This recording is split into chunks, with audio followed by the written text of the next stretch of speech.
Heavyweight champion, Barry Windham.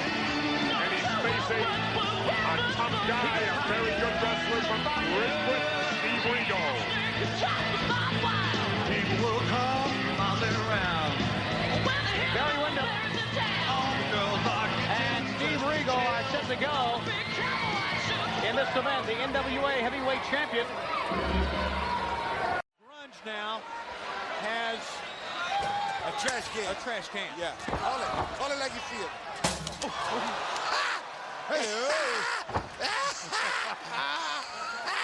Oh boy, he laid it. Look at him. Oh boy, he laid his old tired ass out. Look at him. Look over here. Excuse me at home. I'm sorry. Oh my goodness. Hit somebody with something. Oh man, I'm sorry. What a harm, he's got a neck collar on. Oh boy. This is the best. Mustafa, we've just learned General Manager Drake Maverick is giving you and Buddy Murphy the opportunity to finish what you've started. Now, next week, you two will compete in a no disqualification match. How are you feeling about this? Listen, I get it.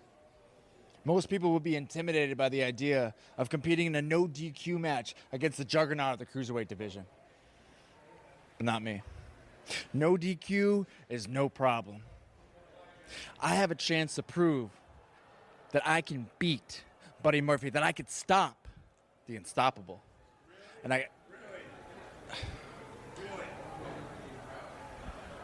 Really? Who do you think asked for this match? So you know I'm not going to beat you. I'm going to beat Hideo. And I'm going to beat your little friend, Cedric Alexander, for that Cruiserweight Championship. And while I do this, you'll be watching from a hospital bed. See you next week.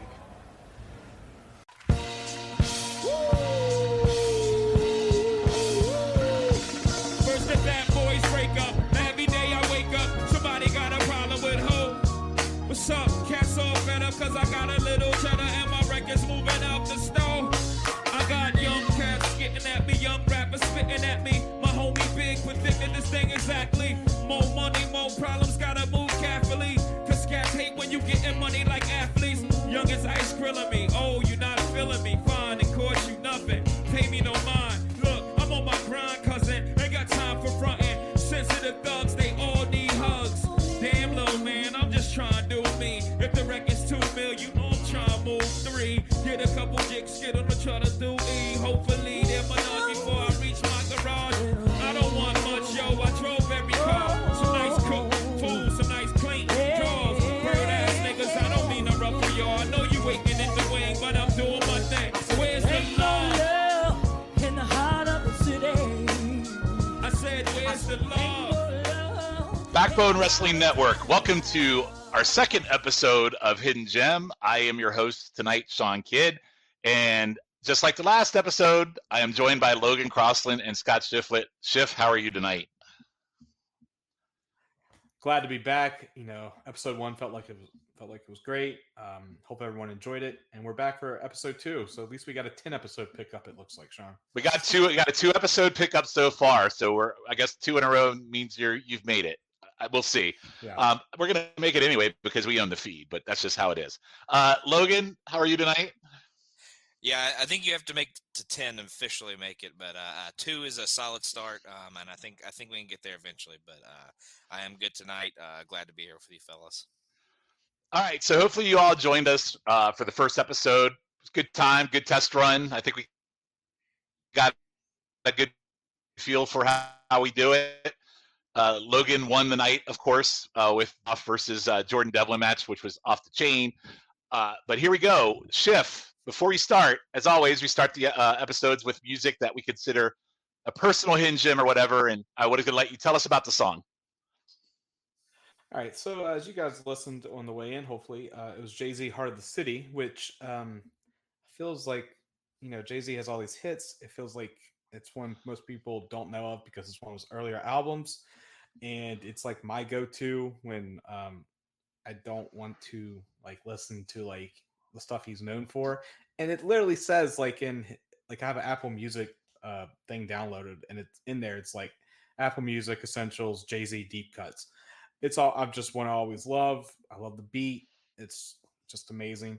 Um, and also it works because this morning I was half asleep for a little peel back behind the curtain, and they were like, "Hey, we need some songs," and I was like, "All right, I'll do one, and Logan can do the other," because I was like, when I see a message, I just want to respond immediately because I'm fucking weirdo. And that was the first song that came to my head, and I sent it to Shawn and Logan. But no, it's just one I love, and it doesn't feel like a hidden gem to me, but it might be a hidden gem for other people who don't listen to A, rap music, or B, who might listen but still don't know because, it hurts to say this, Shawn. I'm getting older now, and as you have probably found out as well, like music that you think everyone knows, not always the case, and it's just a little upsetting, and it's real ego smasher. So I can relate. And in saying that, I had never heard this song a day in my life. And I could have taken the route of, you said getting older and realizing people don't know it. Well, I could take the case of being the older and shitting all over it because of the type of music it is, but I didn't, because I actually enjoyed the song quite a bit. Like for me with music, it's got a good catchy rhythm. It's got a good, like I like rap too, right? Because even on our last episode, I ended it with a freaking rap song. But I opened it up with an old group of the Doobie Brothers, so I'm very guardrail to guardrail in my music taste. I actually enjoyed this song quite a bit, and I was already gung-ho and coming and shit on it, because the minute I saw Jay-Z and what the name of the song was, I was like, I'm going to shit all over this shit. But I didn't. I actually liked the song quite a bit. It was good, so it was a good pick. So, congrats.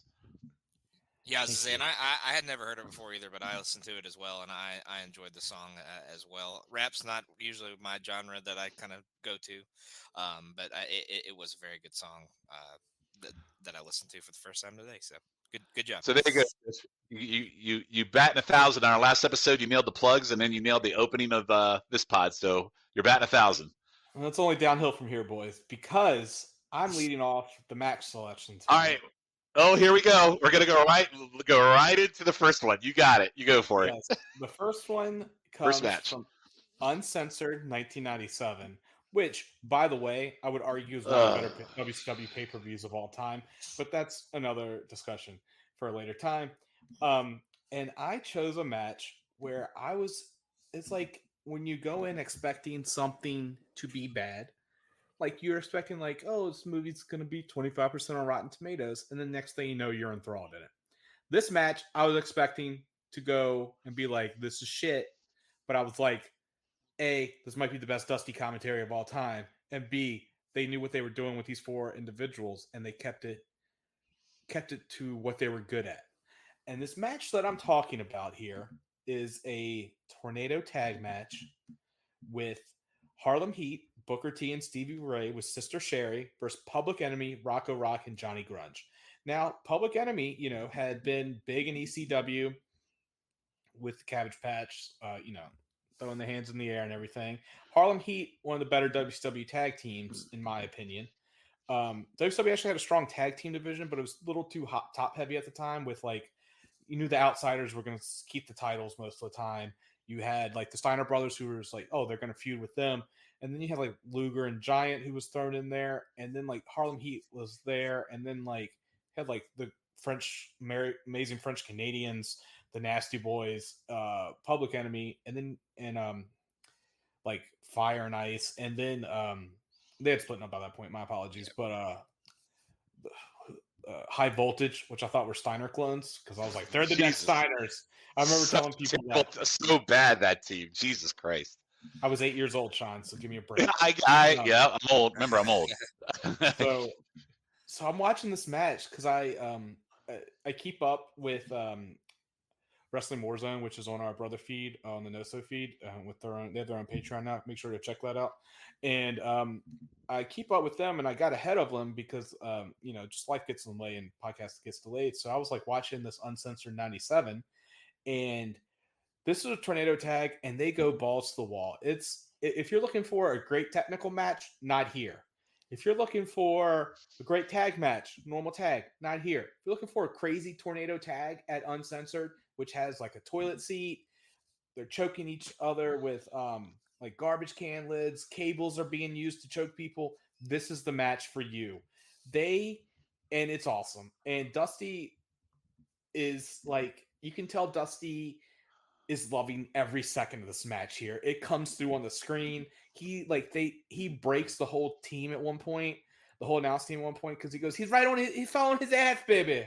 And then like they just go silent for like 35 seconds, where you could probably tell they were just losing their collective minds. And like Sherry gets involved, which we all know how badass, sensational Sherry is from all of her feuds. And even in WCW, where she, she jumped off, like was on the cage trying to attack people. She was fighting in that concession stand brawl that the Nasty Boys had with Harlem. Slipping in the mustard. Yes, slipping in the mustard. Like that match is great. Just that match is awesome, by the way. Might be a future pick. It might be. It might have to be. Yeah, it might have to be. 2 years earlier. So like, it's just great. Like they're fighting at the end, and then like of course, Jarrett and Michael come down, and like Michael hits Rock with the briefcase, and then Booker T hits the Harlem Hangover and gets the win. I went 3 stars on this. Like I'm probably the high man on this, but it's perfect in a vacuum. You put it on, make sure you have the audio up so you can hear Dusty, because Dusty is amazing.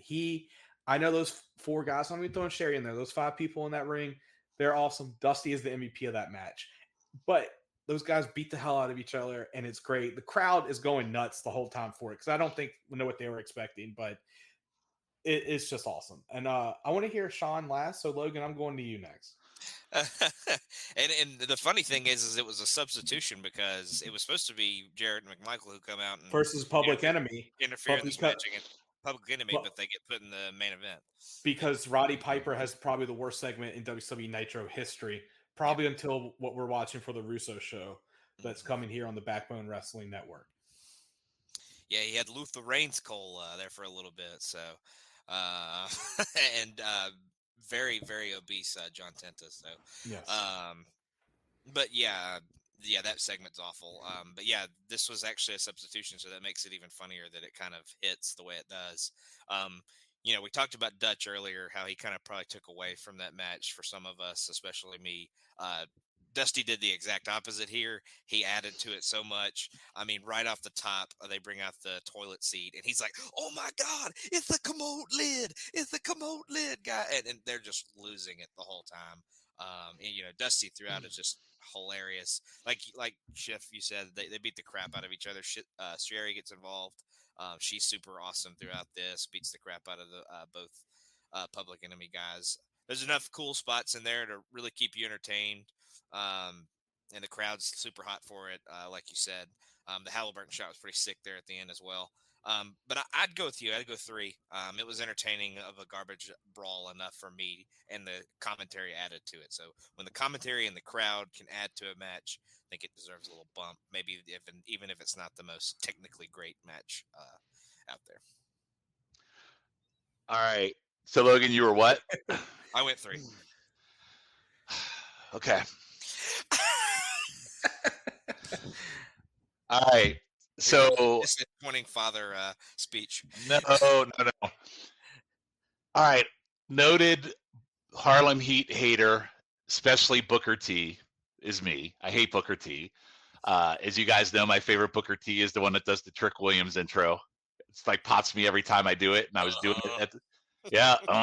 Yeah. I like it. Yeah. That's my favorite Booker T. In saying that, this match was a shitload of fun. Initially, I thought Shiff picked this match just to piss me off, which he probably did, knowing I was going to try and shit all over it. Shiff likes to create controversy a little bit. Shut up. You knew damn well I would shit all over this. Surprisingly not this time. No, you legit like these kind of matches. Obviously, on our last episode, you had a tag team match was a little different, but ultimately you love these kind of matches. You're like Jenny in that Jenny loves this. I remember watching the Nasty Boys match. I think we were doing a Saturday Night Call or something, and we were watching that match with the Nasty Boys, and then Sherry slipping on the mustard. That match is amazing. So I was going into this, okay, once I realized what it was, maybe it'll be similar. And then Sherry comes out. Let me tell you something. Milfy Sherry's kind of hotchy. I'm just saying, she looks pretty good in her outfit here. How old is she, like 50? Or no, she died at 49, so she's in her 40s. But she looked all right. You guys nailed it. And if you listen to the audio at the start, just for those of you that heard the start, you heard a little bit of Dusty in our intro where he just starts losing his shit during the match, which you guys have brought up. He is a joy on this for me, and he really makes the match because I rated the match 2.5. Dusty makes it a 3 for me as well. The commode lid and toilet seat stuff that popped me that Logan brought up. There was another one. He symboled his butt. Like he's talking, like they're using symbols on the butt, and he loses it on that. He freaks out over a pizza pan. Like he is just so ultimately on here. It was just great. And the match for itself, the choking by the toilet seat too, is when he put his head through the toilet seat. He's choking him by the toilet seat. And he's just laughing his ass off. Ultimately, though, this match, it's a ton of headshots with things that make noise. That's all it really is. And it's like pans left and right, trash cans. All they do is hit each other in the head. That's really the match, ultimately. And ultimately, the match is kind of stupid. If you really put it in and think about it, you think about the match itself, it's dumb. I like the table spot Public Enemy did with the table. I thought that was really well done. I won't lie, the Harlem Hangover I thought was a really good finish. I totally forgot about McMichael and Jarrett actually being a thing, but it kind of worked in this match. So again, do I recommend this match as a hidden gem? Yes, but with context. It's because of Dusty, because of how he makes the match as ridiculous it is. Because it's a ridiculous match, but he makes the ridiculous match fun to watch. This is an absolute hidden gem if you ever want to put a smile on your face. That's the way I look at it for this match. So I'm going 3 as well. So there you go. Surprised, I'm sure, but that's what I went with. Yes. Awesome. Yeah. I'm glad to hear that. Yeah. Yep. I actually really had a good time. If you need to pick me up, like, go watch this match. Like, it is. If you're having a bad day, go watch this fucking match. There's no doubt about it, just for Dusty Rhodes. That's it. Yeah, I mean, and it's a solid garbage brawl as well. So, I mean, it's a good garbage brawl, but it is a lot of headshots. You are correct, but yeah, the commentary definitely puts it over the. The match is like 15 minutes long. You can literally look away for like 10 minutes and just hear bang, bang, bang, and Dusty freaking out, and you would have saw the whole match mentally, and you wouldn't have had to even watch it. Just be honest. But 3 stars it is. All right. So Logan, we closed with you on the last episode. I'll close with mine at the end because I think mine is just such an out of nowhere rando. I think yours is a little unknown too, but just like the last one that was unknown, you got it with two guys that most people would know today, considering that one's an AEW and one is the X Division champion in Impact right now. So why don't you talk about your match? That is true. So we have Mommy's daddy and Buddy Murphy. The real daddy of Mommy. Such a lucky man. Yes, he is. So we have Buddy Murphy taking on Mustafa Ali. Like Shawn said, Mustafa Ali is the current day X Division champion in Impact. So this match comes off of a series of matches. They had each won one against each other. Buddy's the heel. Mustafa Ali is the face, of course. Mustafa Ali had lost the and this is from July, by the way, July 3rd, 2018. So Mustafa Ali was he was in the Cruiserweight title match at WrestleMania, lost the tournament final to Cedric Alexander. This is when Buddy really started doing the Cruiserweight stuff, was doing the like weight cutting thing, the whole gimmick with like, cutting weight, and, he had to make weight to be in these matches to eventually go for the title. So this is kind of Buddy's ascension towards being the Cruiserweight champion. He's going to win it and a little bit at Super Showdown that they did in Australia. So like I said, these two have had 2 matches at this point. They were 1-1. I think Buddy won his match by kind of nefarious means, which causes the stipulation of this match to be a no disqualification match. I will say it does take them a bit in this match to use kind of the no disqualification part of it, but they end up using like the bottom part of the steps a lot in this match. They use it to kind of jump off of, do offense into, but they don't use a ton of the no DQ step. So you kind of wonder why they even threw that on there, but it was just to add a little more fire to it. but these guys are just so super athletic. Murphy is absolutely jacked at this point, in super good shape. No wonder why mommy, that's his guy. That's her guy. He's a good looking dude for sure. But yeah, they go all out. Gets a lot more time than a regular like 205 live match did. So they really paid attention to the storyline. They knew these guys had great chemistry. They wanted to build how important this match was to both guys. It wasn't really a number one contender match, but it was quasi kind of contender match because I think Cedric faces Hideo Itami the next week. I think they talk about that on commentary. So this is kind of to set up who may face Cedric as the champion or as the challenger going forward. But they do some absolutely crazy athletic stuff. Ali hits a Spanish fly from the barricade onto the announce table at one point, and the announce table just doesn't break at all. It doesn't give at all. At one point, also, Ali does a superplex. Like the bottom of the steps is obviously the longer part, but it's standing like straight up, long ways, and he's like, and it's real wobbly, so it's not like it's super safe. But he suplexes him from the top rope off the top of the steps, which is absolutely insane. I think the ref kind of helped balance it a little bit, but it was still a 6 spot. Buddy does a couple of big arm drags on Ali into the steps as well, which are pretty sick. They make a nice thud throughout. But yeah, you never really know kind of who's going to win this match throughout. But and I kind of like that nobody really hit their finisher to kind of finish them off. I like that, Ali kind of caught him off guard. They're kind of on top of the steps. He hits a tornado DDT, but they're on top of the steps and they go down to the mat, so it has a little extra. They came from a little extra height, so it gave it a little bit more devastating of a feel. So I'm kind of glad that he won with something kind of out of nowhere like that. It gave it a more of a surprise feel, and it's a really good match just overall. This is pretty widely considered the best match in 205 Live history, or it's one of the top ones at least. So, but yeah, I thought it was really good stuff. Both of these guys have and will continue to be some of my favorite kind of underrated guys out there. So I won't be a dick this time and hide my rating. I'm going to go 4 on it. I thought it was really good. Okay. Whoever wants to go next, go. I'll go next, and then I'll let Shiff wrap it up on this one. So, Logan, you're 4.0? Yeah. All right. So, a couple things. I've never been the biggest Ali fan ever, to be honest with you. Then again, I very rarely watch 205 Live. And then even this episode that you had us watch, like all the people that are on 205 Live that have gone on to like TJ Perkins is now in New Japan and one of the bigger stars there. It's almost like they had the stars before they became stars here, which is pretty interesting. Even with the two we're talking about tonight, Buddy's in the House of Black, right? And then he had that run during COVID where he was Seth and Rey Mysterio. Like he had a good run, right? And he's still having a good run. Most of the matches he does is in 6-man now, but he just had one, as of this recording, he just had one with Edge the other night. Ali, we already talked about.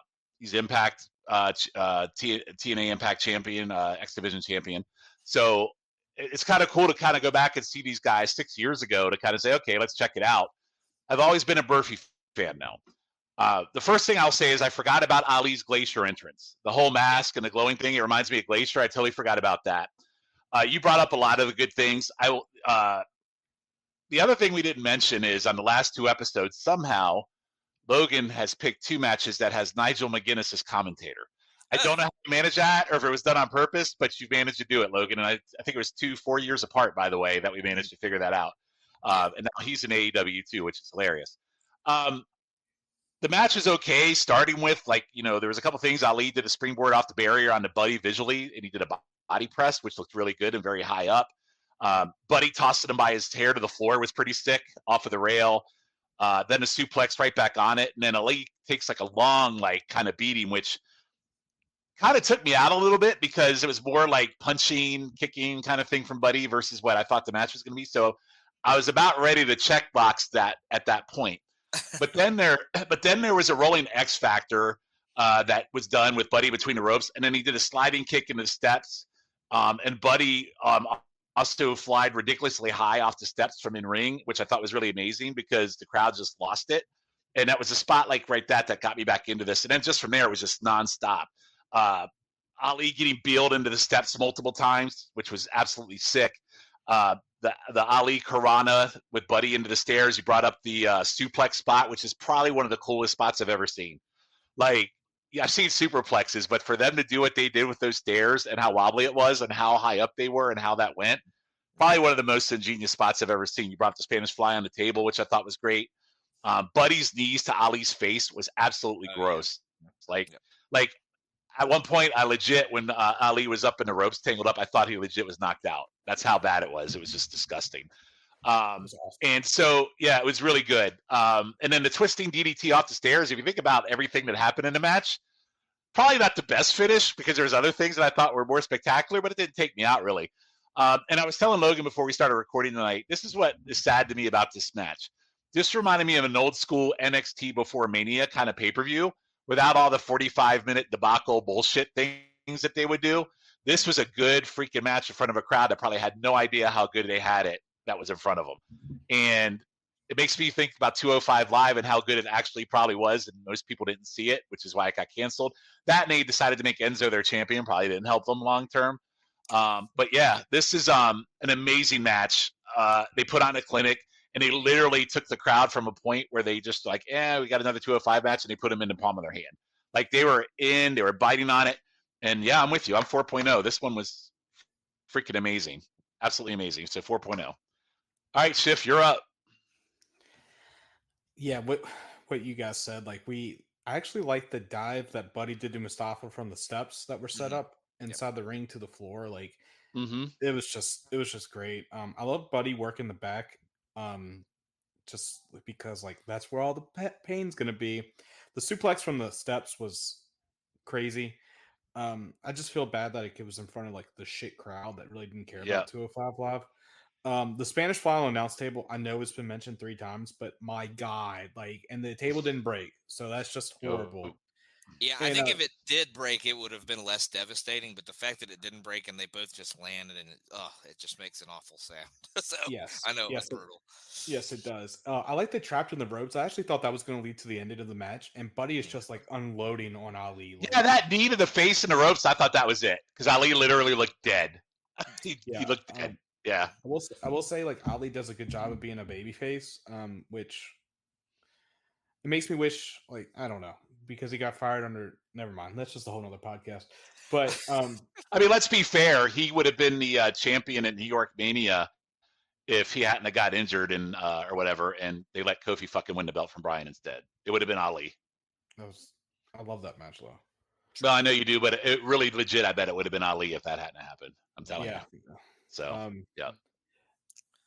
But I just really like this match. Like, but like it pains me because like you guys said, like Ali's like, and he's not just in TNA. He's like all over, you know, the indies and everything. Like writing his own check, which is great for him. Buddy Murphy and him and Malachi Black, I feel, have just been pigeonholed doing the same stuff, and it's really upsetting that you can't see this because you said, oh, he's just in 3-way match, 6-man tag matches, or like he's, you know, we talked on our first episode about JD Madonna and how he's the jobber to the stars for the Judgment Day, but he's the jobber to the stars for House of Black. And it's just upsetting. You see all this talent here. I'm not saying not everyone could be a main eventer. So I'm not saying he should be a main eventer, but he should be mid-card, upper mid-card, you know, flirts with the title match in like a December or like September time period. But like just seeing all that, and, you know, and obviously the man is charismatic at some point because he's fucking pulled Alexa Bliss and now Rhea Ripley. So he's doing something that's 3 of us. Imagine having that match on your belt. That's a combo, man. What a combo. And I guess he's attractive. My wife says he's attractive. I'm like, all right, but he's a good looking dude. But no, but I'm just saying, but like he should be doing more, and that's what frustrates me through 2 companies now, that he is not doing more, because he just put out this banger and another banger that they did. I don't know if it was him, but when they had the first Australia show, he had a hell of a match on that show too. Super Showdown. I can't remember. Yeah, that's when he wins the belt from Cedric. But listen, Buddy is a great. I think he's awesome, and I'm with Shiff. he's underutilized everywhere he goes at this point, which is sad for sure. Yeah. And like seeing this match and see what him and Ali can do, it's like, my God. So for that, I'm actually the high man on this. I went 4.25. Wow. So that'll net it the biggest score from the last 2 episodes. So Yeah, I would say, yep. Go ahead. I'll say go out and watch this match. It's on Peacock. I'm telling you now. We'll tell you at the end of the show as well, but it's on Peacock. Go watch it. I would 100% recommend this match, no doubt about it. And this was a good, like when Logan picked what he picked, I'm like, okay, this is pretty Crossland, somewhat generational somewhere. But you know what? I also knew when Logan picked it, I had a feeling that both his picks from the last 2 episodes were going to be really good, and he was right. He was absolutely right. So Logan, have a type. What can I say? You do, but sometimes your type nets you. Sometimes your type with me over nets something that it's not, just because of the era it's in. But these, you did it. You did a bang up job, man. Really good, really good. So that'll take that one to a 4.08 overall. So, all right. So the next one, I'll be the last one here, and this one is just so out of nowhere, non-traditional, and here's why I'm going to know this. So Logan, you will know this probably more than Shiff. I'm trying to remember who was a guest on our pod. It might have been Jenny. When we did Slamboree 93 on Chicken Salad, was it Jenny that was our guest? No, do you remember? I think it was Shiff. Oh, it was Shiff. Were you Slamboree 93 Shiff on Chicken Salad, or you don't remember, do you? No, I don't remember. Shiff's like what pod? Anyway, so this match, I remember from back in 93. 93 was not a good year for me. I thought WWF really sucked. WCW was really in the shitter. But one of the few highlights for me was Arn Anderson and Barry Windham were building to a feud where Arn was going to get his first ever world title shot. And I remember being so entrenched with that thought. And I love Barry Windham. You guys know my love for Windham. And then second to Windham, my love is for Arn. And Arn had always been a second-hand horseman guy. And he was finally getting a shot. And what was interesting, this episode of Worldwide, by the way, I don't know if you also noticed this Worldwide or you fast forwarded, it was also the debut of Scott Norton on this episode of Worldwide.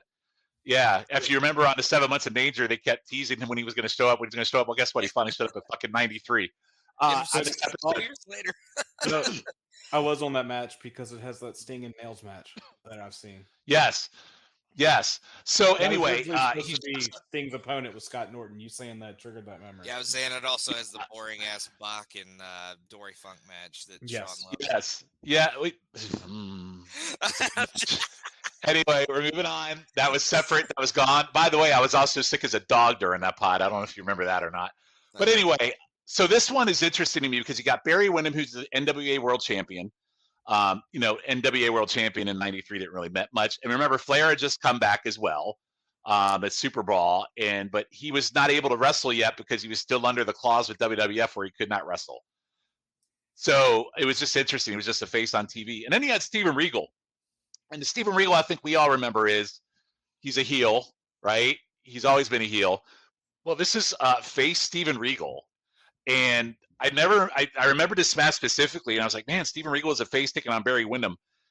The other thing is, mentally for you, is like knowing what both of them could do, what could go wrong, right? So it was really interesting dynamic to see Windham. And by the way, Windham is literally, at this point, 2 months away from probably being done because he goes into the Ric Flair pay-per-view. I think it's Bash at the Beach or Beach at Blast. I can't remember which one it is. Blast, yeah. And his leg gets all fucked up and jacked up, and then he's out he never comes back really the same. So for me, this is kind of like the last peak Barry Windham we ever got. And at this point, he'd also starting to get big and a little chunky too. You could see he was starting to transition that a little bit. So anyway, this match, again, a few weeks for Slamboree. Even in this episode, they also started setting up Arn and Windham, and Too Cold Scorpio was a big part of it in the angle, which was pretty fucking funny. But anyway, Windham again, and it's just like, here's the thing. Regal comes in, he's being Regal, stiff uppercuts. They both do a lot of arm work relentlessly on that. Jesse and Tony are commentary, which I've always enjoyed them as a commentary team. Some good mat work, paced well. I think also in retrospect, like if you guys were to say, hey, you know what, good mat work, but for me, you know what, I get it because of generationally, I get that kind of thing. But for me, it was really good. I just love the mat work. They worked in some suplexes. There was one botch on a knee spot on Regal to Barry, but I didn't really pay attention to that. There were some good false pins. Regal ate some shit on an over-the-top spot and gets caught up in the ropes with his legs, which I thought was pretty savage, which led to Barry doing leaping DDT for 3.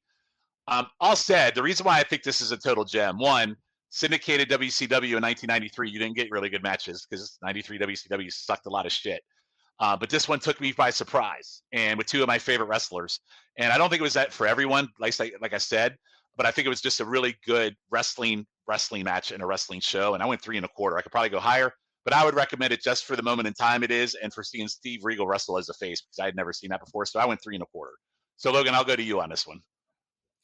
Nah, yeah, you kind of talked about 93 is not the best year.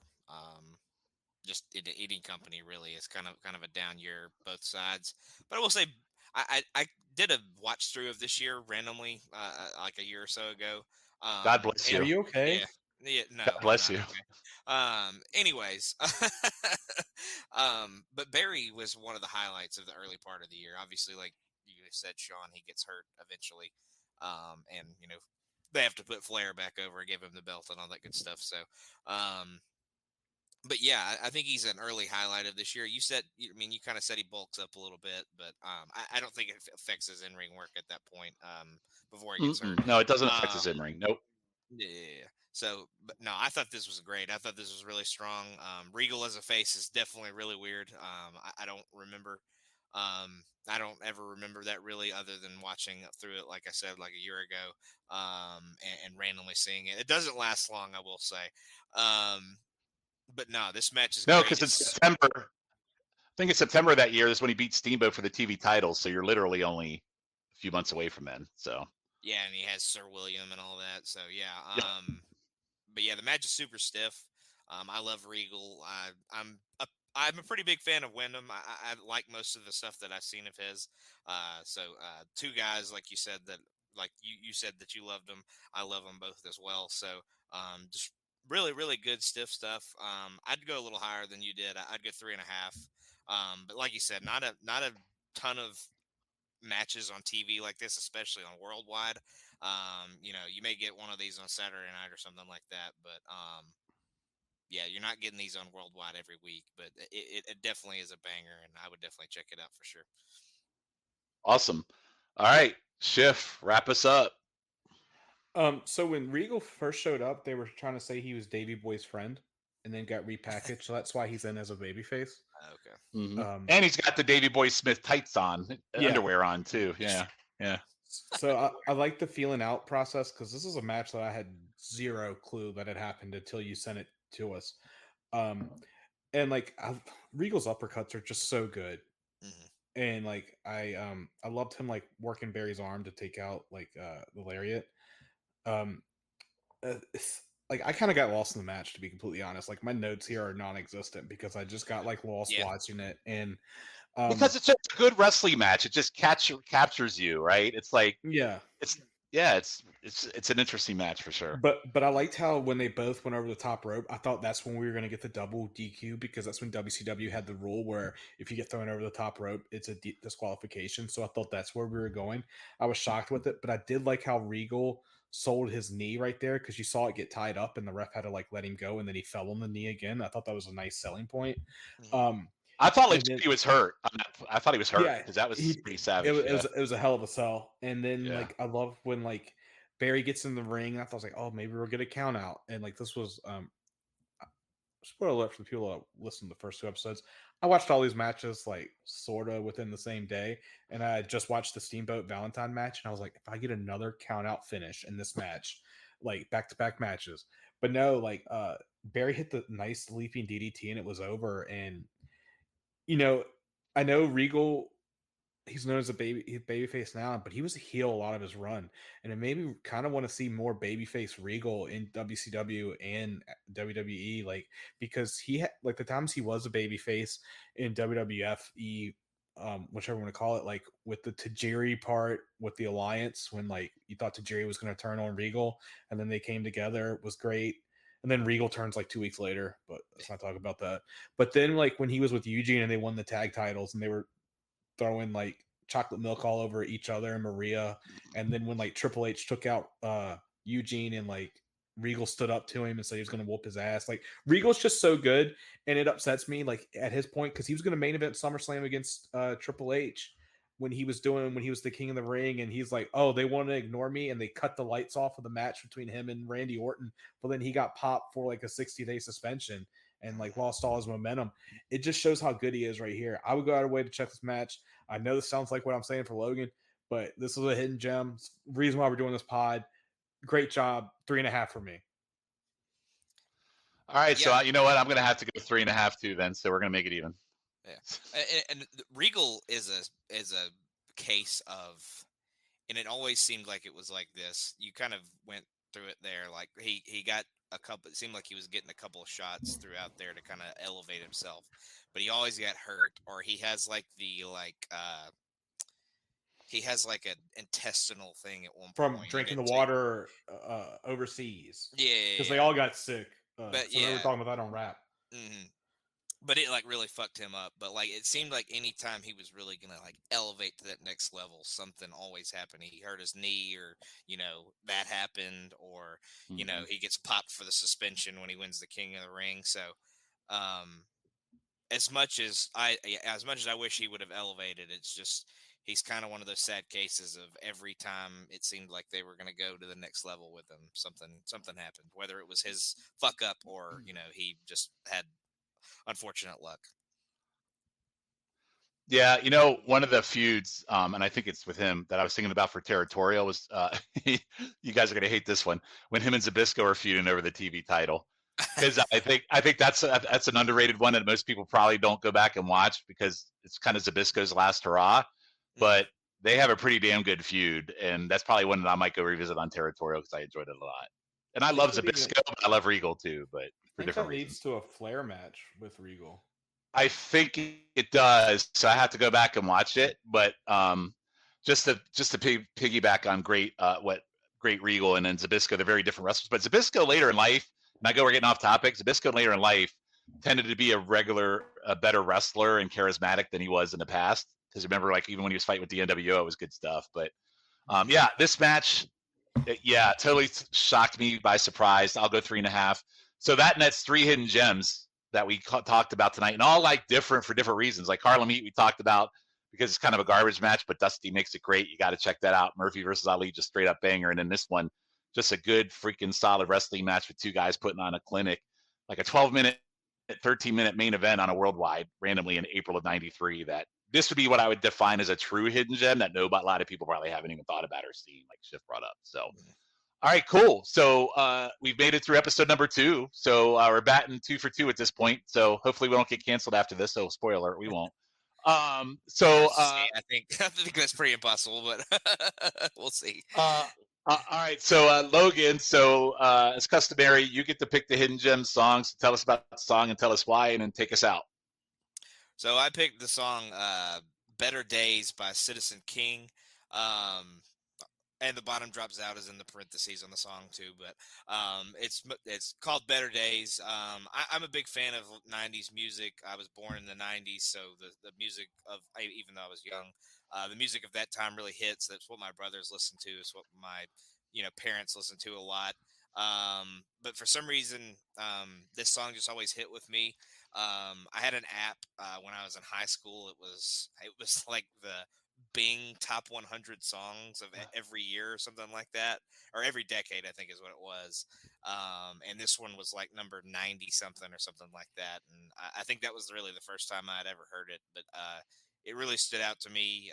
It kind of, it always cheers me up when I hear it. So, but a good song in my opinion. I don't think Shawn agrees, but I thought it was a fitting song for a hidden gem kind of territory. I never said I didn't agree. It's actually another good feel-good song. Like if you're down in the dumps about something, it is a good song. I never said it was bad. I say stuff ahead of time to get you guys irritated. Obviously, I like that. The song's good. The song's fine. I know. I'm fucking with you too. I totally get why you like the song. So it's a good pick as well. All right, so gents, we are done. Shiff, you want to do quick plugs before we go? Just quit. Yes. Go quit. Yes. Make sure to follow us on social media at Twitter at TheBackbone24 and on Instagram at Backbone Wrestling Network. So follow us there and make sure you keep listening. We're pulling out great work. And thank you for having us.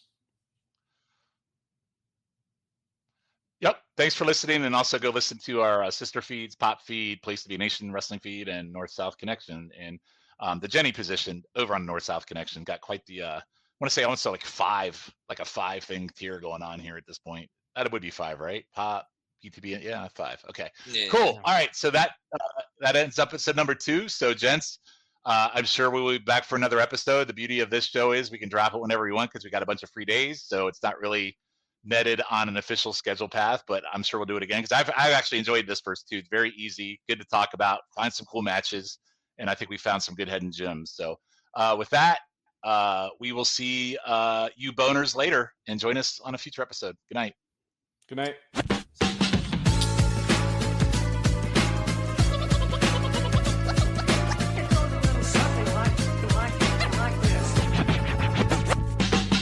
My shoes, my toes are busted. My kitchen says my bread is molded. I got a good job at the dollar store. 1 foot in the hole, 1 foot getting deeper with a broken mirror and a blown out speaker. And I ain't got much else to lose. I'm faded, flat busted, been jaded, I've been dusted. I know that I've seen better days. 1 foot in the hole, 1 foot getting deeper. Crank it to 11, blow another speaker, and I ain't got much to lose. 'Cause I've seen better days. I've been star of many plays. I've seen better days. And the bottom drops out. I've seen better days. I've been star of many plays. I've seen better days. And the bottom drops out.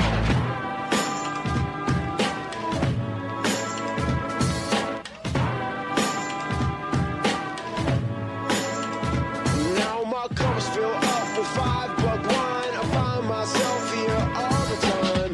Another rip in the glass, another chip in my tooth. Rained on, I've been stained on, found another coat I tried to put the blame on. And now I'm stepping on all the cracks, so I guess there ain't no use. 'Cause I've seen better days. I've been star of many plays. I've seen better days. And the bottom drops out. I've seen better days. I've been star of many plays. I've seen better days. And the bottom drops out.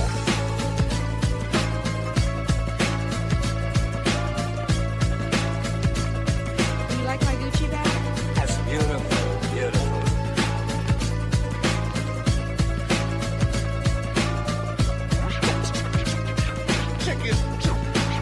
Let's check it out. I'm bent like glass, secondhand like glory. Missed the bus, but I'm in no hurry. Molasses fast, no business born. 1 foot in the hole, 1 foot getting deeper. Crank it to 11, blow another speaker, and I ain't got much to lose. I've seen better days. I've been star of many plays. I've seen better days. And the bottom drops out. I've seen better days. I've been star of many plays. I've seen better days. I've seen better days. I know that I've seen better days. I've been the star of so many plays. I walked on the edge with that hobo way. 'Cause I know that I've seen better days.